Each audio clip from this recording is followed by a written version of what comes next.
আজকে আমি চাউমিন বানাবো, দেখাচ্ছি তোমার। আমি বানাবো আর সেটা কখনো খারাপ হতেই পারে না, সবাই তো আঙ্গুল চেটে খেয়েছিল। হ্যালো গাইস, আমি তোমাদের সবার পছন্দের মনি চলে এসেছি আবার নতুন একটি ভিডিও নিয়ে।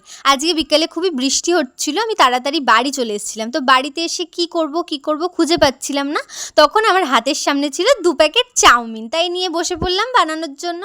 আমি বাড়িতে তেমন কিছু একটা বানাই না, তবে আজকে আমার অনেক ইচ্ছে হয়েছিল একটু বানাই। চাউমিনটা সেদ্ধ করার জন্য আমি একটু তেল দিয়ে দিলাম যাতে গায়ে গায়ে না লেগে যায়। বেশি সেদ্ধ হলে তো আবার হবে না, সেটা খারাপ হয়ে যাবে। তারপর কাটাকুটি করে নিলাম, পেঁয়াজ, লঙ্কা, ক্যাপসিকাম সবই দিয়েছিলাম। ক্যাপসিকাম খেতে আমার এত ভালো লাগে কি বলবো, এই একটাই জিনিস আমি অনেক পছন্দ করি খেতে।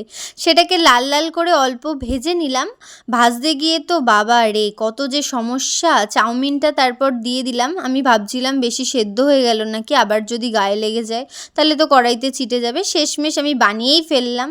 নিজে বানিয়েছি, নিজেই তো প্রথম টেস্ট করব না, টেস্ট করে তো আমি পুরো ফিদা। এত সুন্দর হয়েছিল, বৌদি ভাইও খেয়ে বলল খুব ভালো হয়েছে।